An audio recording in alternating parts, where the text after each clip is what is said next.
Hello, everyone, and thank you for joining us today for the 12th session of our educational series. Each month, we gather here together, we take another step together through this difficult journey, one that none of us have chosen, but one that we face with strength, knowledge, and community. For parents and caregivers with children with neuroblastoma, understanding what's happening in research gives us not only information, but a sense of hope and direction. Today's session focuses on immunotherapy, one of the most exciting and rapidly evolving areas in cancer treatment. We're honored to welcome Dr. Holger Lode from Germany, a world-renowned expert in immunotherapy for neuroblastoma. Dr. Lode has been central to developing immune-based strategies that help the body's own defense recognize and fight cancer cells. His dedication and collaboration with research networks around the world continues to bring new possibilities for children and families everywhere. We're truly grateful to have him here with us today to share insights on where immunotherapy stands today and what the future may hold for our children. Dr. Lode, thank you so much for joining us today. We are honored to have you here. Okay, great. Thank you very much for the kind introduction and also for the opportunity to share some work that we did. I'd like to, while I'm starting my presentation, briefly mention that I've been working on the topic of immunotherapy for I think now 3 decades, and I started as a young fellow in the United States with Professor Ralph Greifswald, who was the first to make an anti-GD2 antibody. This topic was sticking to me through my entire career. And what I would like to do is to share some main findings with this development, and hope you find that not only interesting, but also stimulating some thinking around it. And of course, if there are questions, there is a Q&A session after this presentation, and you are of course invited to ask your questions, and we will try to structure responses related to what you have in mind.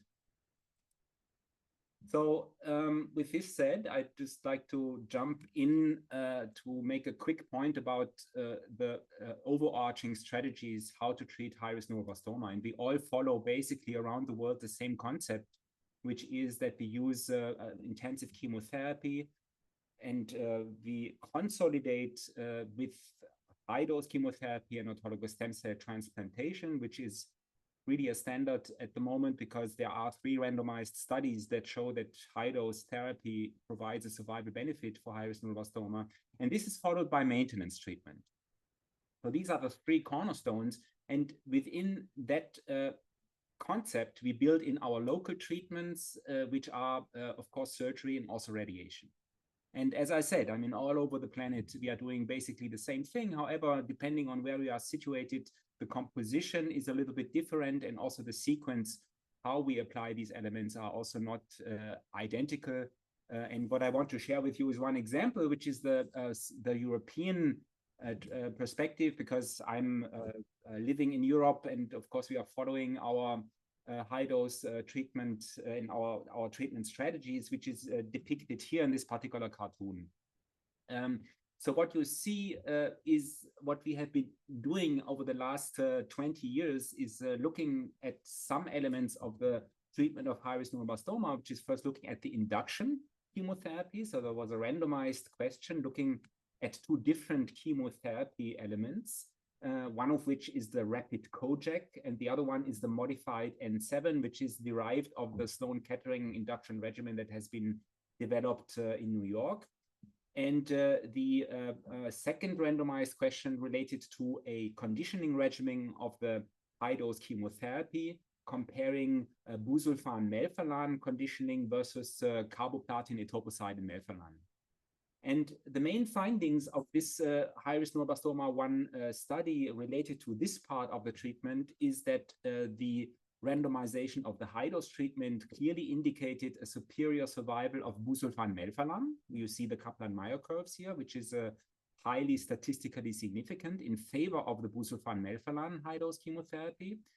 And the second important part, which I found rather interesting, is that the rapid COJAK is as effective as the standard induction regimen as indicated by modified N7. However, the rapid COJAK is a treatment that follows a different philosophy because it is shorter. It only lasts 80 days compared to the modified N7, which is usually around 110 days.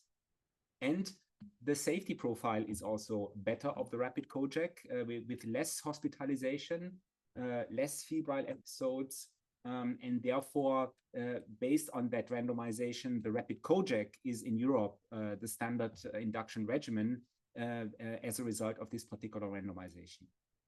However, the topic of this talk is really immunotherapy, and you see that the immunotherapy part of this trial is a little bit shaded because I wanted to guide you through the results that we gained using the anti-GD2 antibody therapy that we have been developing over several years. Now, this is important because the GD2 is highly expressed on neuroblastoma, and it can be exploited to design immunotherapies against neuroblastoma. And the most advanced method clearly is the use of naked monoclonal antibodies. Naked means that there's nothing attached to this antibody. It's just a naked antibody which is given to the patient. And what this does is it activates the immune system in terms of activating natural killer cells, but also macrophages and monocytes, which are then killing the neuroblastoma cells through a mechanism which we call antibody-dependent cell-mediated cytotoxicity. But you see on this cartoon that in the space of immunotherapy, there's a lot of things going on, and we will probably see in the future more things coming up. I mean, there is some enthusiasm about chimeric antigen receptor modified T cells, for example.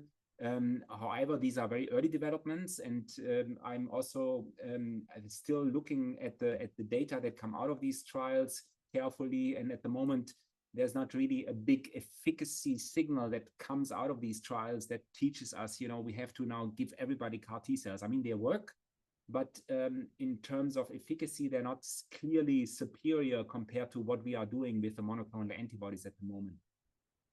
There's new developments in relation to using antibodies to deliver a certain toxic payload to the tumor, so antibody-drug conjugates, for example, or you could radio label also an antibody with iodine or yttrium to actually provide radiation to the tumor using this antibody. But these are also early preclinical and clinical developments which are not really available for clinical use on a broad range. So what we're really talking about at the moment is the use of naked monoclonal antibodies which are directed against the GD2. Now, how does this work? And I like to show this little video here because you see 3 neuroblastoma cells in the middle and you see leukocytes around it. And then we add the anti-GD2 antibody. And what happens, the antibody binds to the tumor cell, and then some leukocytes recognize this antibody bound to the tumor cell, and then they start a synapse, and this antibody-dependent cell-mediated cytotoxicity starts to actually kill the tumor cell. But it's interesting that there are some leukocytes that don't know where to go. So there's another factor, which is the chemotaxis. So this leukocyte, for example, is following this chemotactic effect, which are cytokines, but also complement fragments, which are released from the mode of action, which then also attract the surrounding leukocytes to follow the other leukocytes. And then over time, we see the death of the neuroblastoma cells happening first on the top left part. You see this neuroblastoma cell is now completely disintegrated, and the other 2 neuroblastoma cells in this petri dish are following the same effect over time. So this video teaches us a very simple information, which is that we need a functional immune system for this type of treatment to work. The antibody needs immune cells in order to deliver its immunological effect against a neuroblastoma. Now, with this said, I'd like to briefly touch upon the 2 main monoclonal antibodies that have been developed over the last 2 decades. First of all, we have dinutuximab, which is the North American development, which is called also Unituxin, which has been applied in a clinical trial conducted by ALISU, which was reported first in 2010 and recently also was updated in 2021. indicating for the first time in high-risk neuroblastoma that the application of such an anti-GD2 antibody, but in combination with cytokines such as interleukin-2 and GM-CSF, provides a survival benefit, which is at 2 years, a 2-year event-free survival of 66 plus minus 5%. And this is compared to the standard, which is isotretinoin or 13-cis-retinoic acid, which has a survival of 46 plus minus 2%. Now, this Kaplan-Meier curve is interesting because we have the long-term follow-up now, looking at 7 to 15 years of survival data, and we see that there's still a statistically significant difference. However, we see a convergence of the Kaplan-Meier curve. So beyond giving anti-GD2 antibody, we need to think about additional things that we need to do. So if I met Alice Yu recently in Taiwan because they introduced immunotherapy in Taiwan also. And I asked her, Alice, now, seeing these curves that you made, what would you do now in retrospect? And she would say, just give more antibody. So I don't know if this is the correct future. Maybe there's other options we can think about. DFMO is being discussed. Vaccines are being discussed. But anyways, I think this space beyond just giving the antibody is important to work on. And there are some ideas around that I will share with you while we go through this presentation. Now, we also, of course, started our European development, and I'd like to make a very strong point that dinutuximab beta and dinutuximab are completely different antibodies. This is, I think, maybe not so clear to the community that dinutuximab beta shares the same protein sequence. However, the production was done in a different cell line, and it has a different composition of the carbohydrate structure of the protein. And this leads to a different potency of ADCC response, and also the posology. So the way how we give this antibody is completely different in our clinical arena. And the most prominent difference is the fact that we do not give any cytokines in combination with this antibody. And we get the same type of survival, which is at 2 years, 65 plus minus 2%, compared to the standard treatment, which is 50 plus minus 2%. So in Europe, so outside of the United States, dinutuximab beta is the standard of care, not combining it with any cytokines, and we get the same type of response and survival with this particular treatment. Now, of course, we looked into the role of the cytokine in more details, also in the high-risk neuroblastoma 1 study, of which I showed you the result of rapid Kojak and the high-dose treatment already.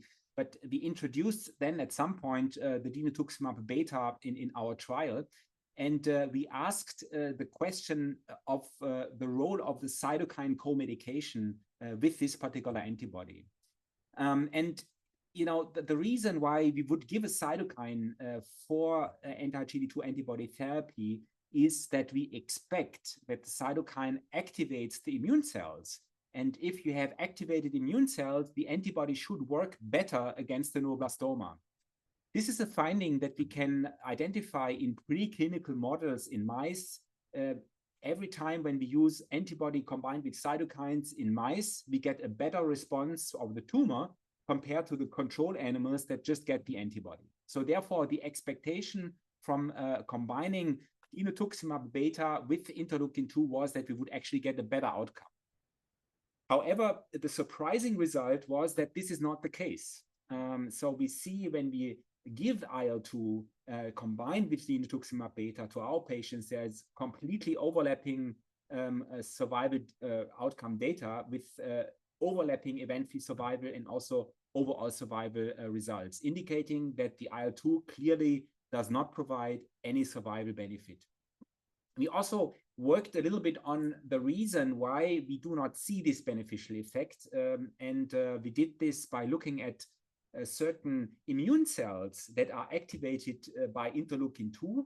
And we found that the activation of the immune cells does not only happen of the NK cells, which are beneficial to the effect of dinutuximab beta, but we also have it for immunosuppressive cells. So we find a lot of regulatory T cells upregulated in the patients that receive the IL-2, And the regulatory T cells, they downregulate the efficacy of the antibody, which explains us that we have two effects of the IL-2. We have a beneficial effect and we have a detrimental effect. And at the end, the scale is balanced and we do not see a benefit for our patients.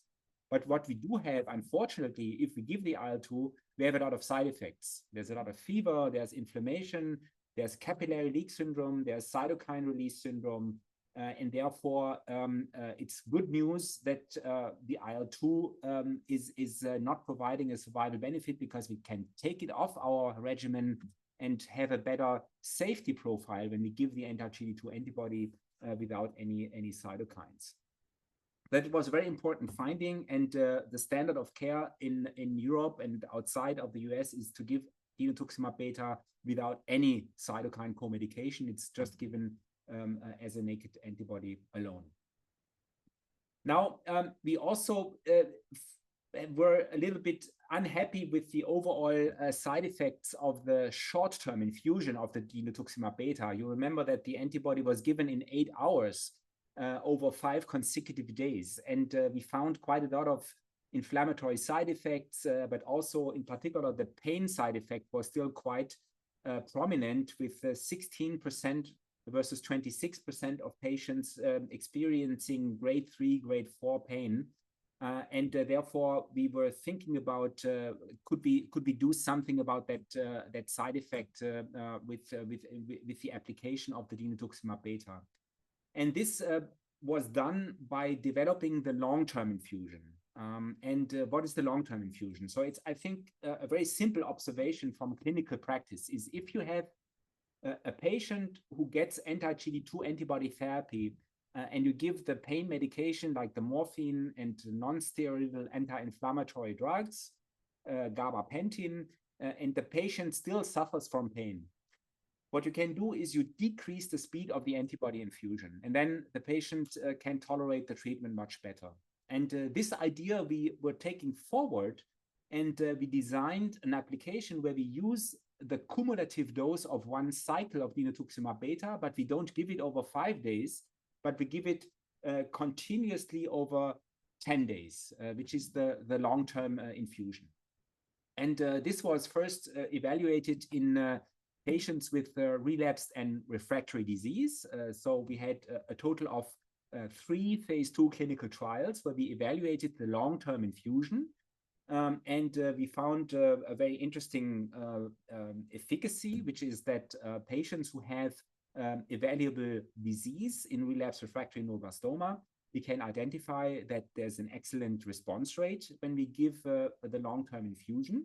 You see the overall and event-free survival, which was also very, let's say, promising in relapsed refractory neuroblastoma, with 5-year event-free survival rates ranging from 30 to 37%. So we were quite happy about that. And we also used, let's say, these phase 2 clinical trials to submit for the approval at the European medical agencies, which was then also granted in 2017 to allow the application of dinutuximab beta in patients with high-risk neuroblastoma. But the most important finding from the long-term infusion was really that we could find also a better safety profile. So the patients had less pain. We could also give this treatment in an outpatient setting for all the patients in the first cycle. We usually start inpatient, but the patients usually after 5 days, in 80% of the cases, did not require any intravenous drugs anymore, in particular also no morphine. And we could discharge the patients as of day 6 using pumps to deliver this antibody, so they could leave the hospital, stay in the parents' house, and come back for every other day checkups to make sure everything is fine. And this happened in the first cycle, but also cycle 2, cycle 3, cycle 4. The safety got better and better. And as of cycle 3, all of the patients did not get any IV morphine anymore. And the outpatient management was to a higher degree feasible, and the treatment is nicely tolerated. So this development was really very promising, and therefore the SIOPEN group decided to move from the relapse refractory setting to go back to the front line and use the long-term infusion also in the high-risk neuroblastoma 1 study, which gave rise to the R4 randomization, which is shown here. So the difference between R2 and R4 now is that the antibody is given as long-term infusion, the same cumulative dose. And again, there was a randomization with and without interleukin-2 to re-evaluate this negative result we got with the short-term infusion to give IL-2 another chance to eventually see if there may be a difference now when we give the antibody as a long-term infusion. But the result was very clear. Again, the application of dinutuximab beta as long-term infusion with or without IL-2 did not show any difference in terms of outcome. So patients who get the IL-2 did not have a better event-free survival, and also the overall survival did not show any difference. Now we have, let's say, the second prospective randomized study where we can clearly show that IL-2 does not provide any benefit, and therefore it is omitted from any treatments in combination with this particular antibody. Now we also have the 5-year event-free survival data from let's say the update of the trial, which has been done earlier this year. So the database is now closed and the trial is complete. And we can look at the 5-year event-free survival data comparing with dinutuximab beta and dinutuximab, and we see that we are about in the same ballpark in terms of the 5-year event-free survival, which also gives us a reassuring, let's say, results that we can really omit this cytokine. But when we have a more detailed look, we find something very interesting, which is that when we compare the plateau of the Kaplan-Meier curve of the long-term infusion, we see that we have a 5-year event-free survival of 62%. And when we look at the short-term infusion, we see a 5-year event-free survival of 53%. So apparently, the long-term infusion has to do with an improvement of the survival. And therefore, we entered into a more detailed analysis to evaluate this effect and compare in a, let's say, homogeneous patient population in this particular trial, and compare the long-term versus the short-term infusion in a direct comparison. Now, let's first have a look at the safety, comparing short-term versus long-term infusion. And here, we did a very systematic evaluation, and we looked at all the toxicity observations in the trial, which a statistically significant difference of a p-value of below 0.1. And what we find that in all those observations, we see a benefit for the long-term infusion. So if we give the long-term infusion, we have less pain, we have less neurotoxicity, we have less inflammatory side effects, in particular hypotension, allergy, the general condition was better. So overall, we can clearly show that the long-term infusion translates into what we expect in a large clinical trial, which is that it's a much, much better treatment tolerance if we give this antibody over a longer time period. Now, this was very nice. In particular, we reached the goal that we have less pain in our study. But now let's have a look at the outcome. And I think this was very surprising that we could clearly identify a statistically significant difference in terms of a better outcome when we give this antibody as long-term infusion. So have a look at the red curve. So there was a total of 360 patients who were evaluable for this evaluation, and we find a 5-year event-free survival of 65 plus minus 3%, and the short-term infusion is 10% less. This is also reflected in the cumulative incidence of relapse. So if we look at the probability of a relapse, we can prevent a higher amount of patients from a relapse if we give this antibody as a long-term infusion compared to short-term infusion with a p-value of 0.016. So it's a very clear result. So not only the safety is better, but also we have a better efficacy when we give this as long-term infusion. This is also true for the patients who do not receive the IL-2, because the standard in Europe now is to give this antibody without any cytokine.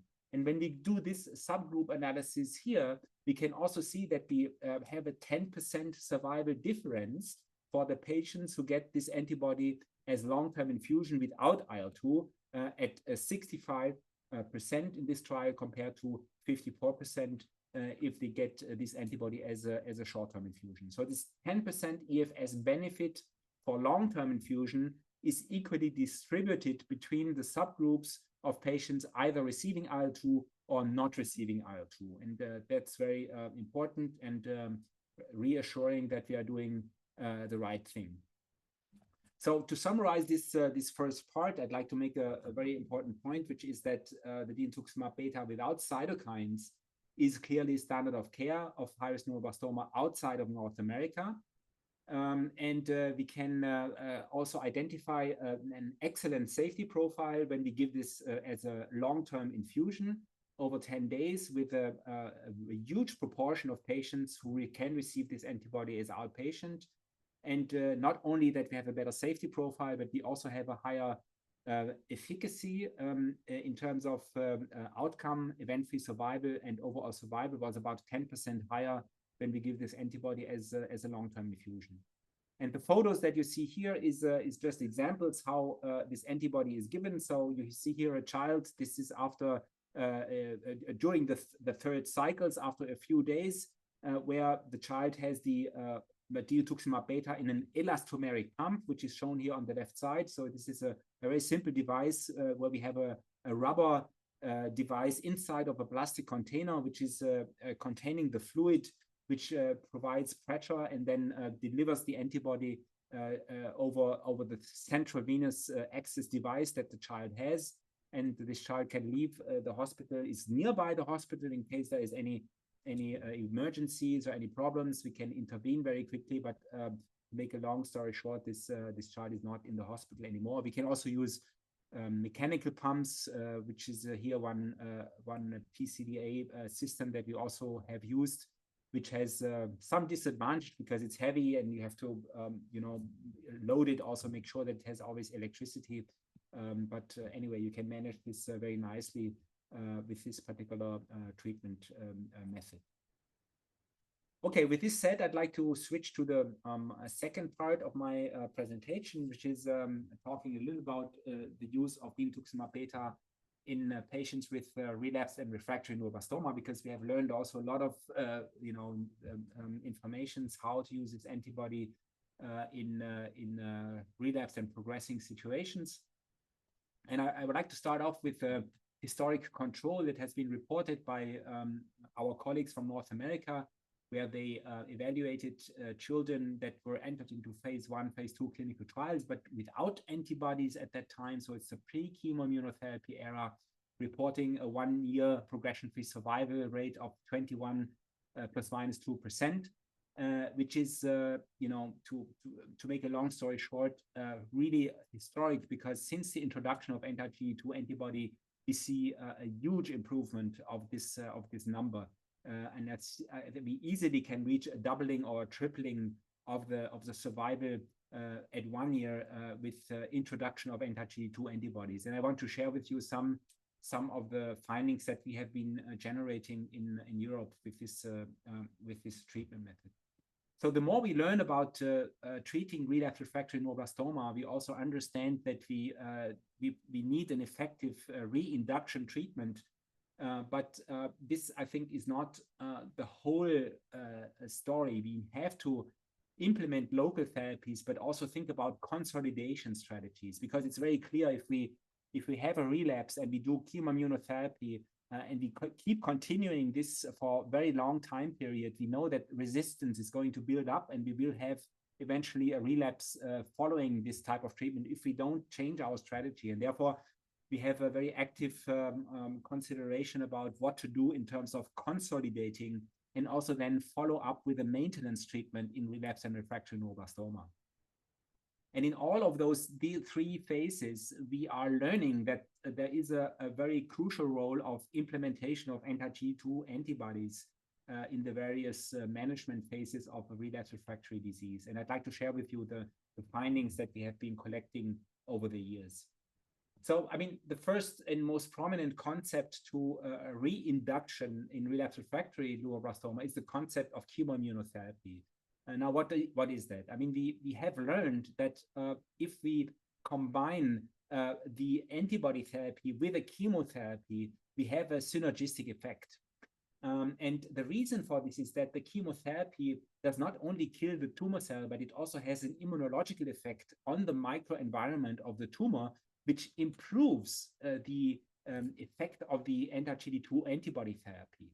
And this is shown in this particular cartoon. So one important effect that we see from the chemotherapy is that it upregulates certain ligands on the tumor cell surface, in particular the stress ligands, which can interact with the immune cells to further activate these natural killer cells, which then in combination with the antibody are more potent to drive the immunological effects. So the chemotherapy can be considered as a means to enhance the immunological effect of the antibody given to the patients. And of course, this has been evaluated in a lot of different trials. Of course, we know the North American results combining unituxin with GM-CSF and also irinotecan and temozolomide. But I really like to focus a little bit on the dinutuximab beta experience, where we do not give any GM-CSF. And in the trial that we have been doing randomized, it was given in combination with topotecan and temodal. And the result clearly shows that if we add dinutuximab beta to the chemotherapy, we can clearly show an improvement of the response rate, which is shown here. So the combination arm receiving the antibody with chemotherapy shows a response rate of around 35%. And this is about doubling the response rate in the control group. And this also translates to a improvement of the progression-free survival. So the 1-year progression-free survival is 57%, combining topotecan and temodal with dinutuximab beta. And the pre-chemoimmunotherapy response progression-free survival, as I said in the introduction, was 21%. So we have at least a doubling of that progression-free survival. This did not translate into an improved overall survival, which is actually quite excellent in this study. And the reason for this absence of a difference in the overall survival is in the trial design. Because the patients who had an event with the control chemotherapy without antibody, they were allowed to switch over to the experimental group where the chemoimmunotherapy was given. So this crossover design explains why basically all the patients who had an event in the control group received chemoimmunotherapy at a later time point. And therefore, we did not see in this early evaluation a difference in the overall survival. But I think we see very clearly an improvement of the efficacy, adding the dinutuximab beta to our chemotherapy regimen. Now, this, of course, was then also done outside of clinical trials. So a lot of independent pediatric oncology groups were using dinutuximab beta, combining it with conventional chemotherapy. So there was one report from our Turkish colleagues in Eastern European countries, but also from our cohort in Germany, combined with Polish patients, where we can see very identical response rates, which is 63 or 64%, with a CR rate of 32%, almost identical. And interestingly, also the patients in this second cohort, there was 14 of them who had previous antibody therapy with dinutuximab beta that were re-exposed to receive it a second time in the relapse management. And out of those 14 patients, 10 responded beautifully with a response rate of 71%. So we are quite enthusiastic about that because it also teaches us that the re-exposure of anti-GD2 antibody therapy, even after taking it in the frontline maintenance, is effective, and therefore should be definitely considered in a relapse refractory management. Also, the survival looking at progression-free survival was quite good in this real-world experience, looking at the 1-year progression-free survival of 63% in this particular cohort. Now, there is a third set of evidence which has been reported by our French colleagues. So what they did is they were setting up a registry, a national registry, where all the patients who had a relapse neuroblastoma receiving chemoimmunotherapy were reported. This is an open registry study, and there was a first evaluation that was conducted and published also. And out of this registry, there was an initial experience from 40 patients treated in 17 centers, of which 39 were evaluable.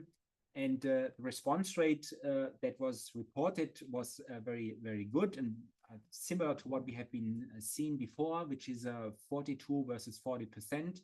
So the chemotherapy was a little bit different. So some patients got topocyclo, some got topotecan temodal, but the response rate was quite similar, indicating that the chemotherapy doesn't seem to be so important, but it's really a means to facilitate the immunological effect of the treatment. But what is also interesting is that the previous exposure to dinutuximab beta in this registry also turned out to be, not a problem, or in the contrary. I mean, the response rate that we see in the second exposure to dinutuximab beta was also quite excellent, with no difference in the response rate compared to antibody-naive patients. And also the MIBG amplification showed a trend towards unfavorable response rate when there is MIBG amplification, but that was statistically not significant, and we will have to see what happens with a larger patient number if this turns out to be a different predictive marker in terms of relapse refractory neuroblastoma. So this is nicely confirming what we have been seeing in our previous evaluations with this particular treatment.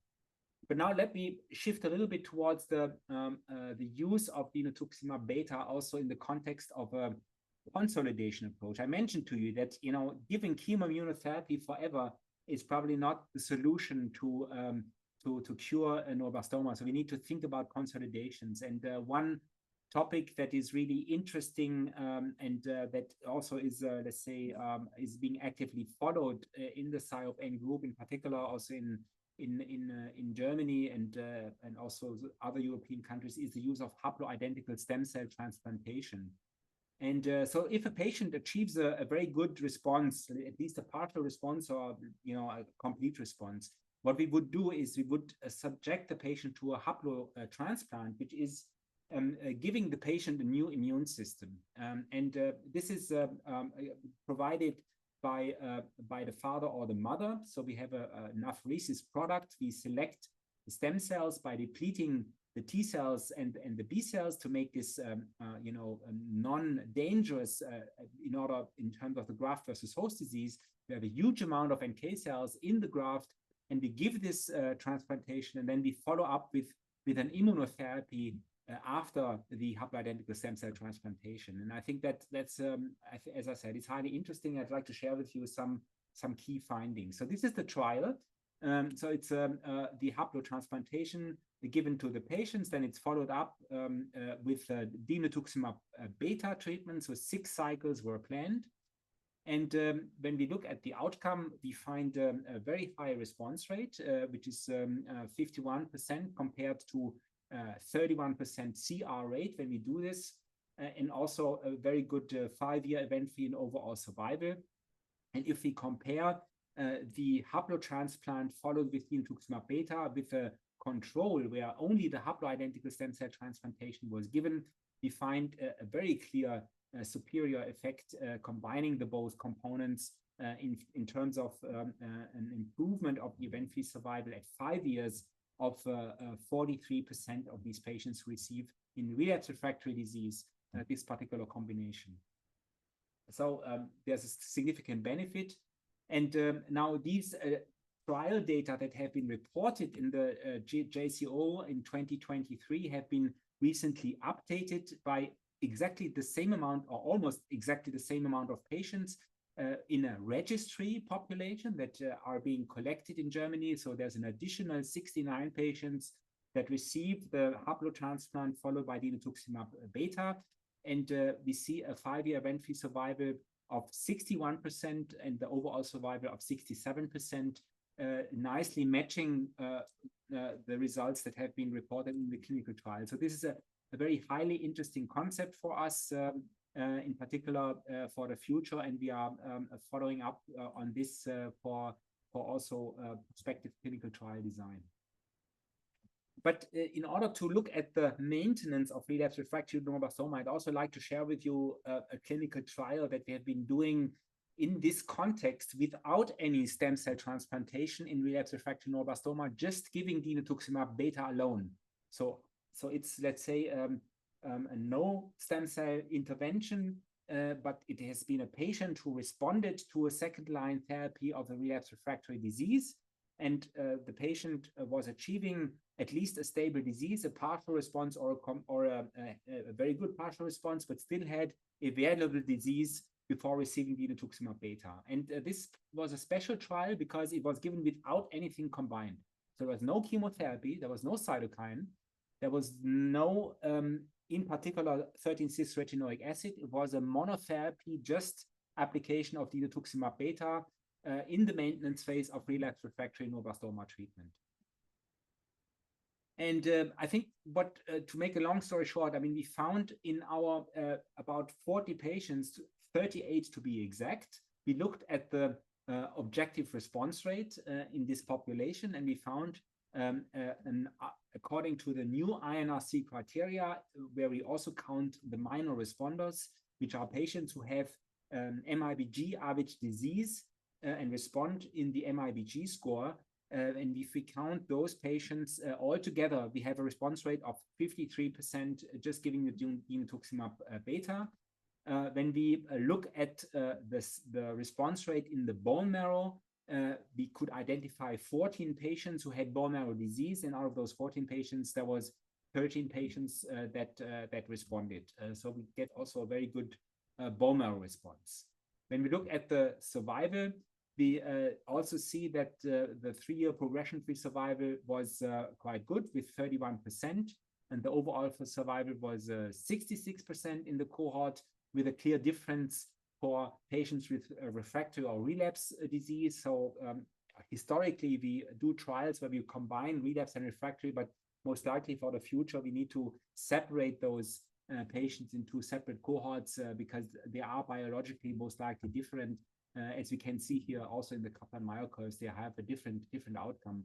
But this is more of academic, I think, interest to be more careful in our trial design for the future. But I think the survival data are actually quite promising. And I'd like to position this a little bit in the context of what we have been observing with our CAR T-cell treatments. And I think that is, I think, a highly exciting treatment. I have no doubt about that, because I mean, for the first time in history of the CAR T cells, we can see that this treatment works for a solid tumor, right? We know it's working in leukemia, and it has been standard for relapsed leukemia treatments, and therefore it's an approved therapy for patients who have CD19 positive leukemia. But for the solid tumor, this is a completely different situation, and scientists have been working very hard to make CAR T cells working for solid tumors. And for the very first time in a solid tumor, it has been shown that it works. And this has been neuroblastoma. And this has been reported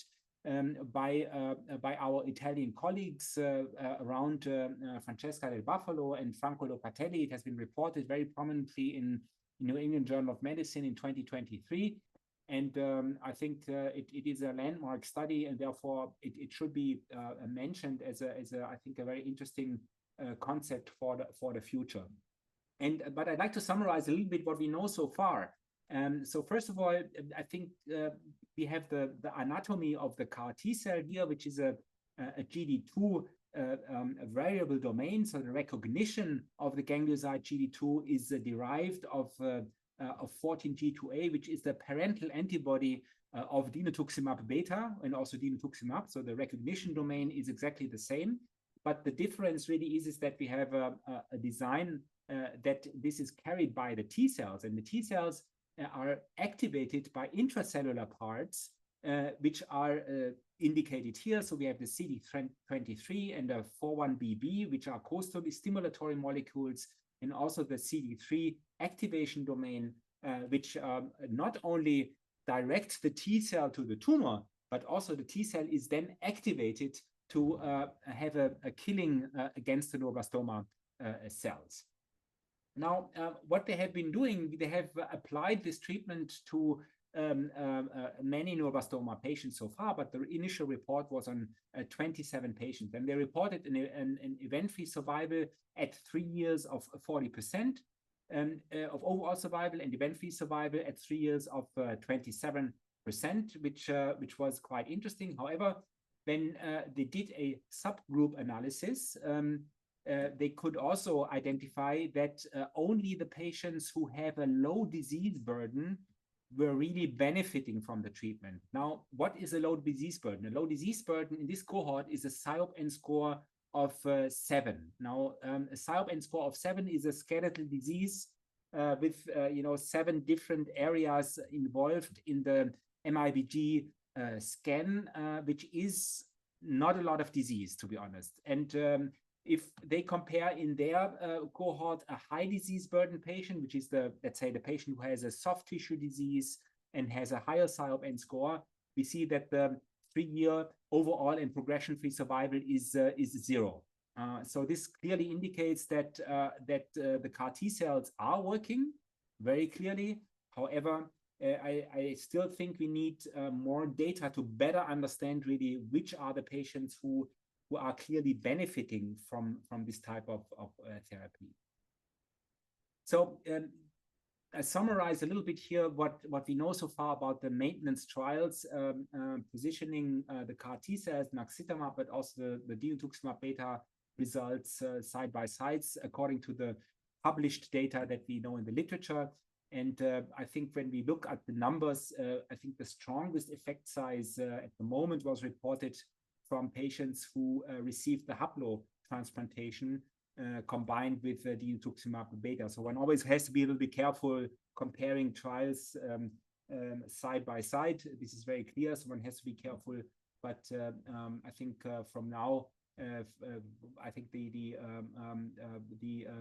comparison of the maintenance trials gives us a clear signal, and we are very interested in the community to follow on this particular concept in the future.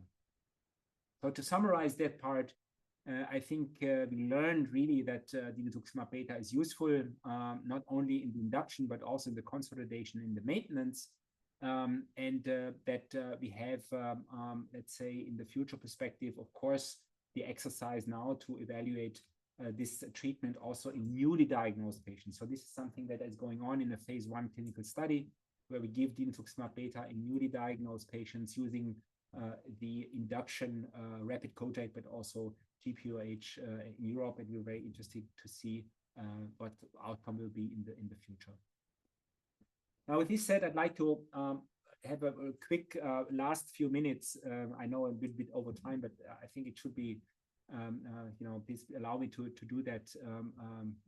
And I'm happy also to stay longer online to answer your questions. But what we get more and more questions is as also the different antibodies are getting available for the treatment of neuroblastoma, we got interested to compare in Europe the naxitamab with dinutuximab beta, and in order to introduce that topic, we should learn or understand that those antibodies are approved in different regions of the world, and dinutuximab beta has an approval for frontline, but also high-risk relapsed refractory neuroblastoma, which was granted 2017 by the European medical agencies, and naxitamab is approved by the Food and Drug Administration of the United States for patients who have relapsed refractory neuroblastoma to bone and bone marrow. Of course, Now, this antibody is also available increasingly in other regions of the world. So is dinutuximab beta, and therefore we entered into an exercise to compare those antibodies. And the main difference of the two antibodies, besides dinutuximab beta being human-mouse chimeric and the naxitamab being a humanized antibody, is that naxitamab has a 10-fold higher affinity to ganglioside GD2 compared to dinutuximab beta. So the stickiness or the binding of the antibody to the ganglioside GD2 is much better of the naxitamab compared to dinutuximab beta. And so we were really curious what that now means in terms of the functional potency of the naxitamab, comparing it with the dinutuximab beta. And the way we analyze this is shown here. So we have here small tumors of neuroblastoma. You see them in blue. And then we add leukocytes and we add dinutuximab beta to those small tumors, and we follow them over a long time period in terms of monitoring the blue color of these small tumors over a time period of 1 week. And you see that the top sphere is, let's say, growing because we have only the leukocytes here. There is no dinutuximab beta that we added. But when we then add dinutuximab beta to it at various concentrations, we can see that at a concentration of 0.1 microgram per milliliter, after 1 week, these spheroids are completely dead. They are killed, right? You see a complete black sphere here, so the viability is gone. There's no blue color. These spheroids are basically completely killed. And then we have an intermediate concentration, which is 0.01, which is the orange curve, where we have, let's say, a reduction of growth of these spheres. Now, when we do this experiment with naxitamab, we see something interesting, which is that when we compare in the same amount of antibody that we give these spheres, that the efficacy of naxitamab surprisingly is less potent. Look at the 0.1 microgram per milliliter. So that curve is where we have a complete killing with dinutuximab beta. We have still a substantial viability at the end of the 1 week of this experiment. And when we look at the orange curve, you see that the slope of the curve is much steeper looking at naxitamab compared to the dinutuximab beta. So this was surprising because we expected naxitamab has a much higher affinity. So why is the potency apparently weaker compared to dinutuximab beta? And this triggered us to do more, let's say, research about that phenomenon in order to understand why this is actually happening. But first, we have a look at a lot of different spheroid models that we have in our laboratory. It's a total of 10 different models, and we see always the same thing, basically, which is that we have a higher potency of dinutuximab beta compared to naxitamab. In other words, we need about 10-fold less dinutuximab beta to kill the same amount of neuroblastoma compared to naxitamab. This is, let's say, highly statistically significant. And now, when we look at the mechanism why that is that we did different experiments. So the first experiment is that we added soluble GD2 to our experiment. Now, why did we do that? You know that neuroblastoma, the GD2 is not only on the cell surface of the neuroblastoma cells, but it's also released from the neuroblastoma cells and occurs in the blood of the patients. And when we measure the GD2 in the blood of the patients, we can find concentrations around 100 to 1,000 nanomolar. So it's quite a huge amount of GD2 that we find. Now, if we simulate this in our preclinical models and we add this amount of GD2 to our antibodies, we see that the interaction of the naxitamab with the soluble GD2 is much stronger compared to the dinutuximab beta. So in other words, the naxitamab is much more affected by the neutralization with soluble GD2 compared to the dinutuximab beta. Or we have more dinutuximab beta available in the blood that can actually reach to the tumor. And this is also translated not only when we look at the binding, but also to the ADCC response. So dinutuximab beta is less affected by off-target antigen that is present in neuroblastoma patients, not only soluble GD2, but also GD2 on dead tumor cells. So the naxitamab is captured by that GD2, which is off tumor, and therefore it's neutralized and not available to mediate an immunological effect. But there's other effects that are, let's say, in disadvantage for the naxitamab, which is internalization. So when we look at the internalization into the tumor cells, we see, you know, when you have a tumor cell and the antibody binds on the surface of the tumor cell, what happens is that the antibody is disappearing into the intracellular compartment. So it's like eaten up by the tumor cell. And this is called internalization. And the internalization is actually neutralizing also the antibody because it disappears from the cell surface where it's needed to mediate the immunological effect by ADCC response. And when we look at this phenomenon, we can see that the naxitamab is much stronger internalized into the tumor cells, but also it's much stronger internalized into the immune cells. So in other words, it disappears faster from the location where it has to mediate its effect, namely the ADCC response. Now, so this was the preclinical work. You might say, yeah, okay, what does this mean for the clinical reality? And of course, we are aware of that, that preclinical doesn't really mean necessarily that it translates into the clinical arena, but therefore we did an exercise to look at that also from published data that were done from naxitamab studies and used also for the submission in front of the FDA. So there are two trials, which are the trials 201 and 230, which are reported, which are available also to the public domain, and we can identify what are the patients who respond and what is their profile. And what we did is we identified patients in our phase 2 clinical trials that we treated with dinutuximab beta that exactly match the characteristics of patients that received the naxitamab with GM-CSF. And I mean, the main harmonization was done in terms of the indication when naxitamab was given. So the naxitamab was given in these trials to patients who had a partial response, minor response, or stable disease to previous therapy, in particular with disease to bone and bone marrow. And with these criteria, we identified the patients of our dinutuximab beta trials, and we found in our 3 phase 2 clinical trials a total amount of 77 patients that matched the inclusion criteria of the naxitamab studies.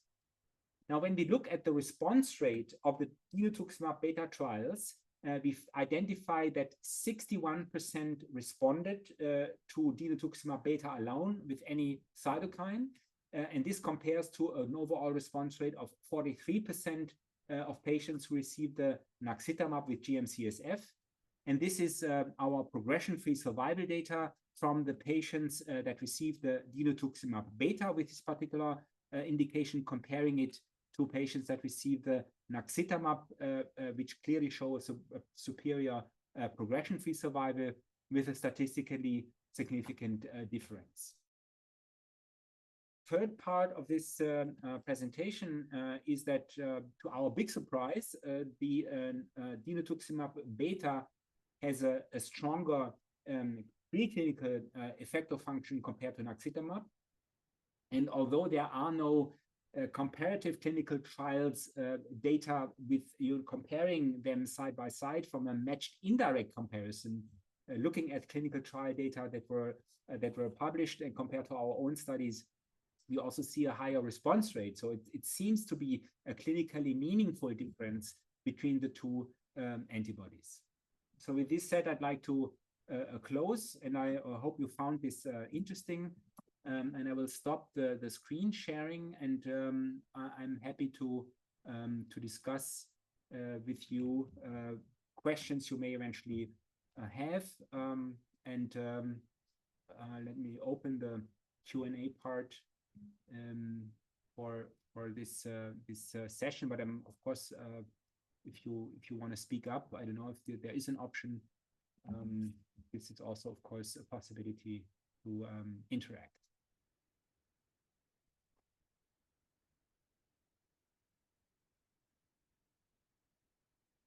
Okay, so let me start by reading the first part. So the first question comes from Daniel Morgenstern, and I think the question he had was relating to the possibility of interpretation of the outcome of the relapse refractory maintenance studies, given the heterogeneity between studies in proportion of patients with relapse versus refractory disease.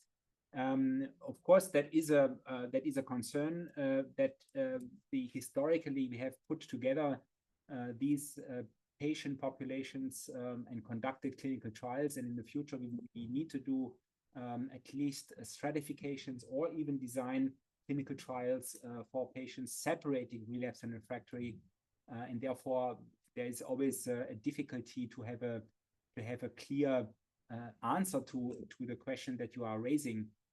However, I think when we look at the main driving question and the topic that I was trying to address, which is that introduction of antibody to relapse refractory treatment management, we really make a step forward that combining antibody with chemotherapy is really providing a survival and outcome benefit for these patients. But of course, there's still a lot of additional work that needs to be done in order to fine-tune also the composition of the chemotherapy is eventually plays a role.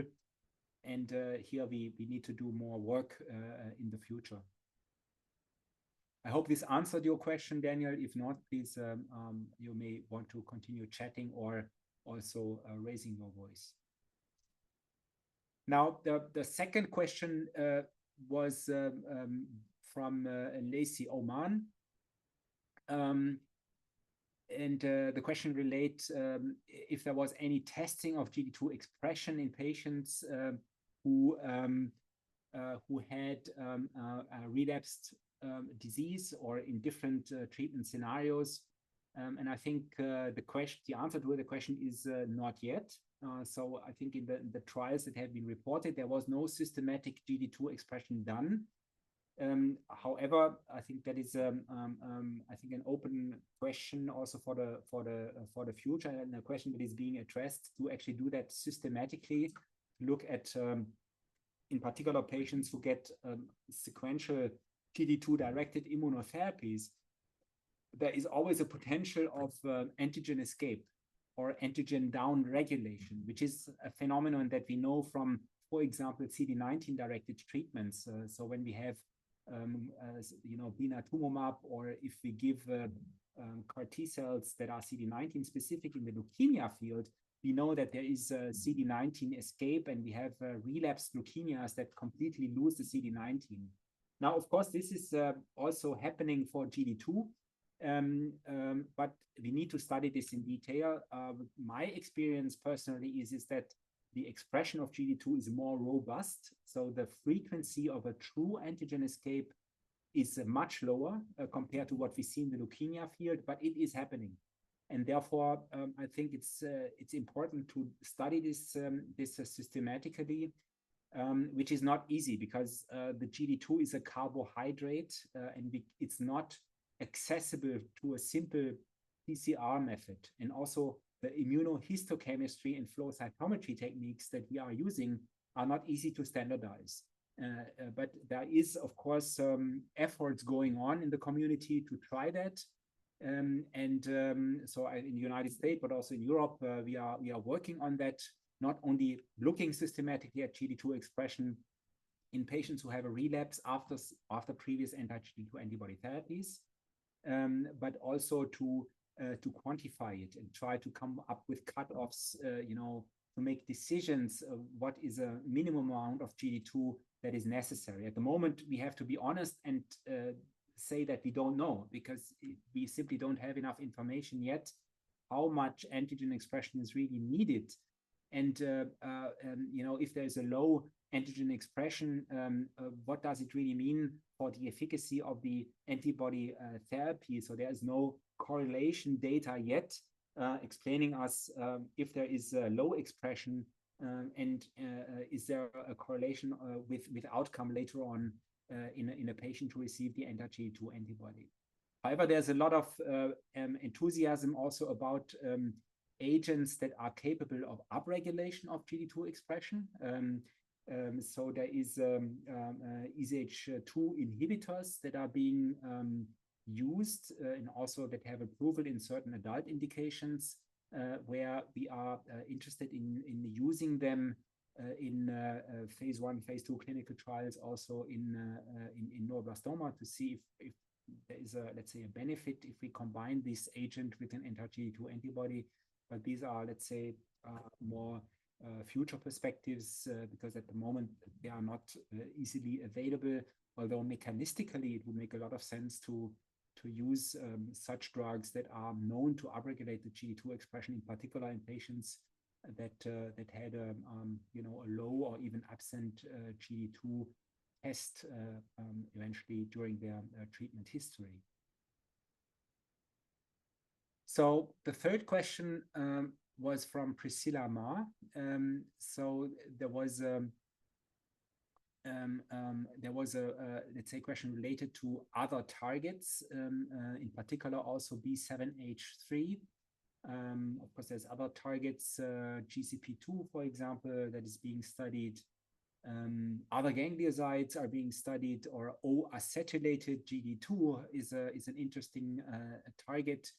I believe that this is highly interesting, and there are immunotherapeutics that are being developed, not only antibodies, but also bispecific antibodies that are, let's say, in the pipeline.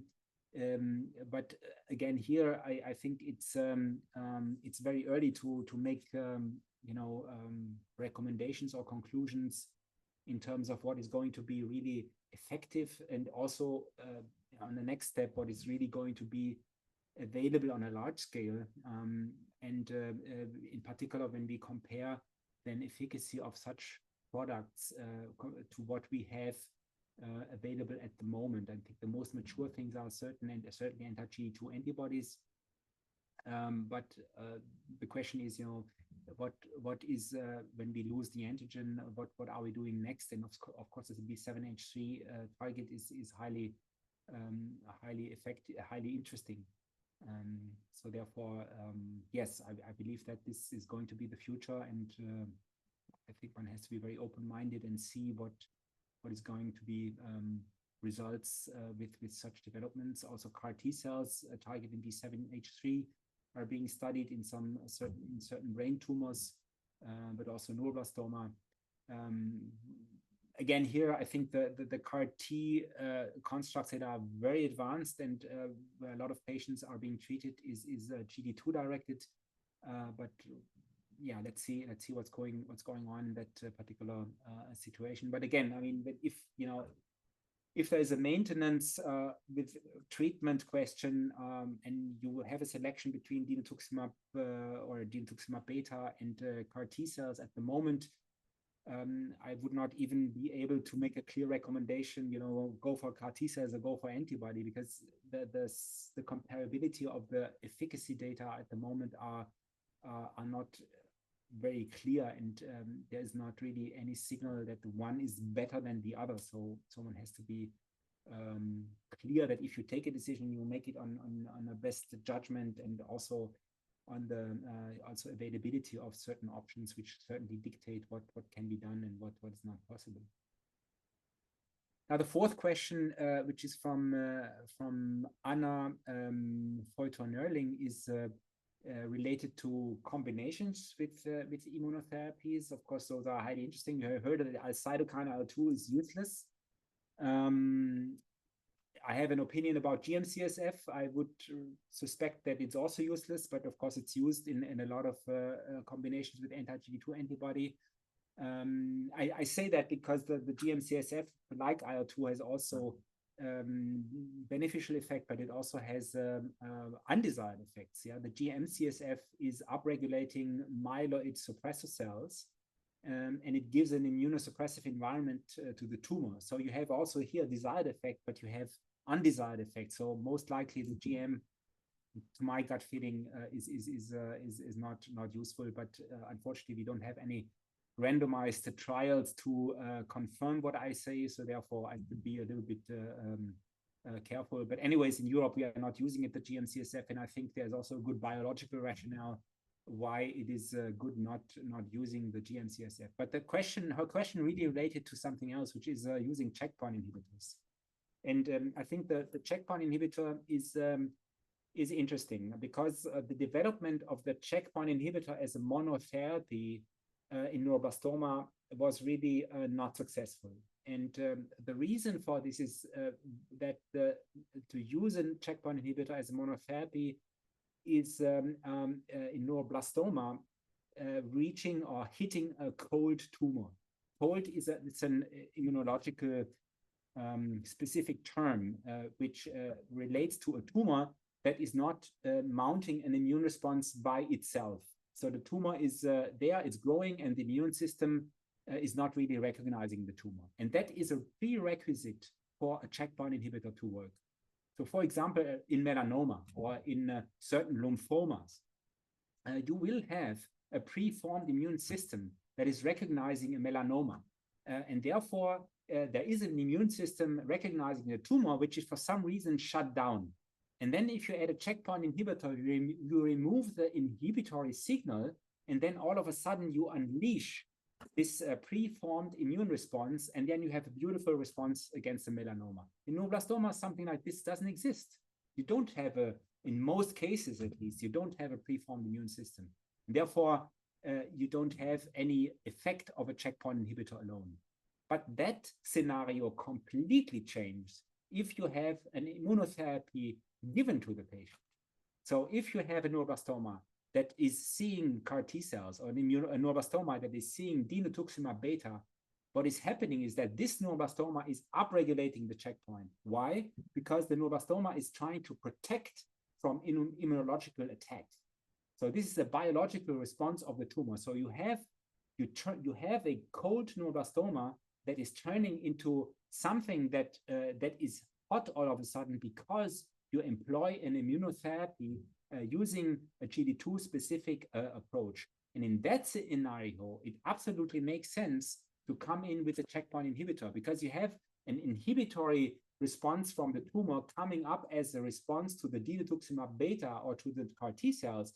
And then you block this inhibitory response by adding the checkpoint inhibitor. And that I think is interesting. And therefore we developed this concept also. So we have done combination treatments using dinutuximab beta with nivolumab in patients who had a relapse after dinutuximab beta maintenance treatment in relapse refractory neuroblastoma. So patients who receive dinutuximab beta, they relapse and they just get dinutuximab beta again, but combined with nivolumab, and they show responses. So it's clearly, at least in let's say several patients that we have reported, and also in some clinical trials that are being conducted in the minivan study, an option to enhance the effect of the dinutuximab beta. But of course, we need more detailed trials. Also, we need randomized studies to look at this. And of course, we are discussing this in the SIOPEN group, if this could be, for example, an arm in the Beacon-2 study.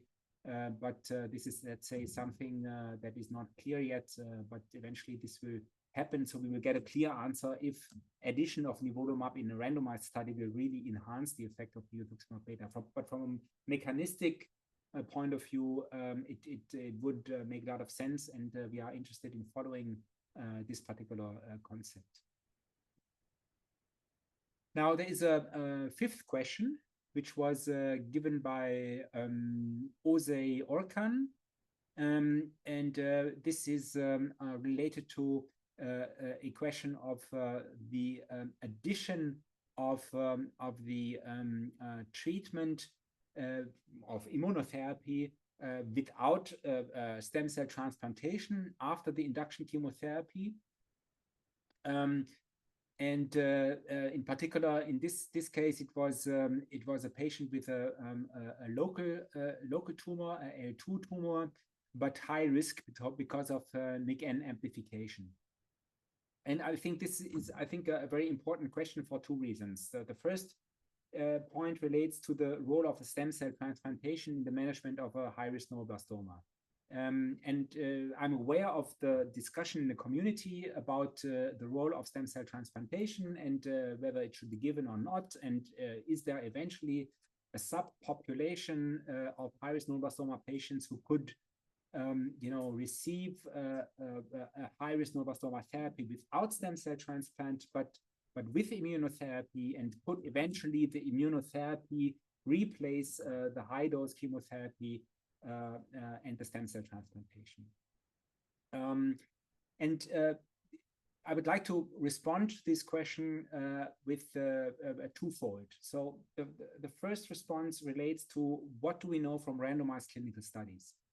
The answer is that from randomized clinical studies, we know that patients who receive the high-dose chemotherapy and that get additional immunotherapy have the better response rate and the better survival compared to the patients who do not get the stem cell transplant but get the immunotherapy. So this is the first answer. So from randomized trials, there is a clear, let's say, message that giving both is better than just omitting one.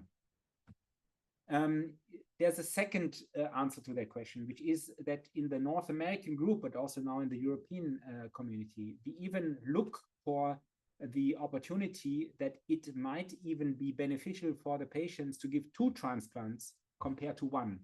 So we move completely to the, let's say, opposite direction compared to what is implemented in the question, which is that eventually 2 high-dose chemotherapies will be beneficial for the patients compared to the single transplant. This has been published very prominently by the Children's Oncology Group. In the SIOPEN group, we are about to have our data evolving because we have an ongoing randomization, so we don't have those data yet. But of course, I completely am aware that in certain regions of this planet, it is difficult to have high-dose chemotherapy available in a structured way, and therefore one could not clearly, let's say, extrapolate from a North American and European high-dose chemotherapy prospective trial data to regions where the high-dose therapy is not easily available and not also, let's say, eventually reimbursed from the healthcare system. And here I think one has to look at the story a little bit different. Of course, I think the immunotherapy is effective in a patient who cannot receive the high-dose chemotherapy as a maintenance method, and should be clearly given. However, I mean, from my socialization, from where I'm coming from, I would always recommend to try to deliver also a high-dose component in order to have also this beneficial effect of the high-dose therapy in combination with the immunotherapy.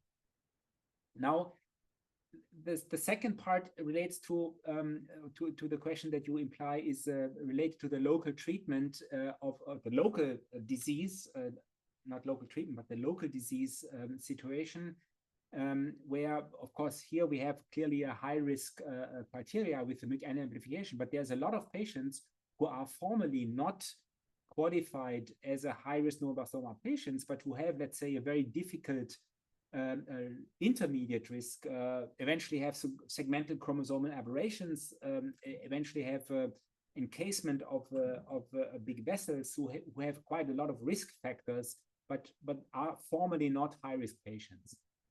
Now, to tell you here, what is the role of immunotherapy? I have to be honest, we don't know, because we did not look at this patient population. But to my gut feeling, in my, let's say, feeling as a physician treating such patients, I would clearly see a future to apply immunotherapy also for such patients. However, this will be done, of course, in clinical trials. So I think for the North American group, but also for the European group, we are looking into this, in particular for patients with intermediate have a very unfavorable risk profile genetically, but also from the local disease, we are highly interested to use the anti-GD2 antibody in this particular patient population.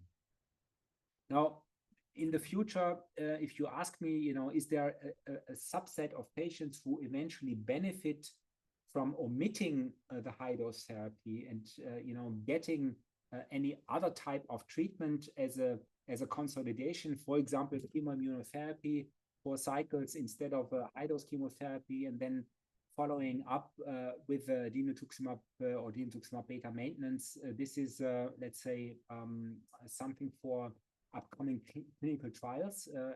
I think it would be very interesting to see something like that. But from what we know at the moment, I think as I mentioned quite detailed, I believe that the high dose therapy is an important component, and if it can be given in a safe environment, I would always opt for suggesting that to try to get the high dose therapy done and then follow up with an immunotherapy. But of course, if it's not feasible and you don't have access to it, of course, it is always an option to just give the immunotherapy without the high dose consolidation. Okay, so those are the 5 questions. Oh no, there's more. Let me see. There's 7 questions. Let's take these 2 and conclude. So, what about the new biomarkers, GPC2? Yes, I mentioned there's new targets that are on the horizon.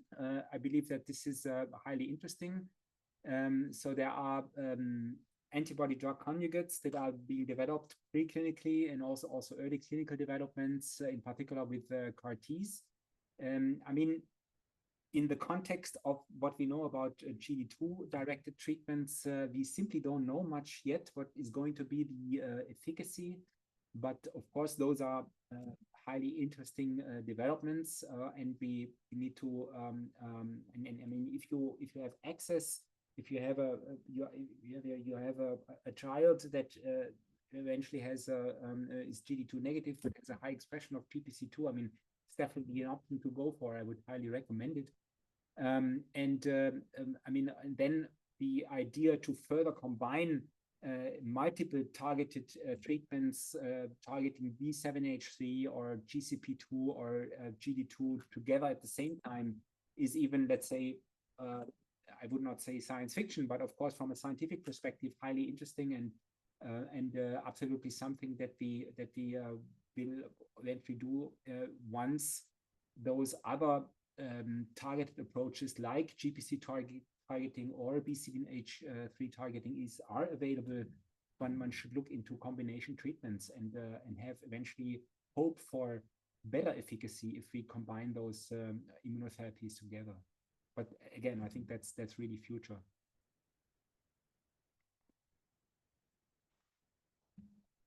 Okay. Let me have a look. Yes. So thank you very much also for listening to me. I hope you found this interesting. I apologize for speaking 1.5 hours instead of 45 minutes. But yeah, sometimes I get carried away. I hope you found it interesting, and thank you for your attention. Thank you so much. It was very, very, very interesting. And thank you for your time. Thank you for your expertise and for your unwavering dedication to improving outcomes for children with neuroblastoma. Your research and leadership reminds us that progress comes through collaboration, and that even the toughest moments, there's always hope ahead. To all of you joining us today, thank you so much for being part of this growing global community. Your engagement, your questions, and your shared commitment are what makes this series so meaningful. As we look ahead, we are also preparing for the International Neuroblastoma Awareness Day on December 5th. We're proud to have an official support from the leading research institutions and partners from all around the world, and we're creating a rich program focused on the topics that matters the most to you. You will hear an update from on research from COG, NANT, and SIOPEN presidents, along with sessions full of hope featuring exciting advancement in CAR T therapy, liquid biopsy, and new imaging technology such as MFBG. This is your day, a day to stand together, raise awareness, and remind every family that they are not alone. We invite you to join us, to collaborate, and help us spread the word. You can go check and visit the website neuroblastomaday.org and join forces with us. Thank you again for being here, and until next month, take care, stay hopeful, and stay connected. Remember, together we can. Thank you.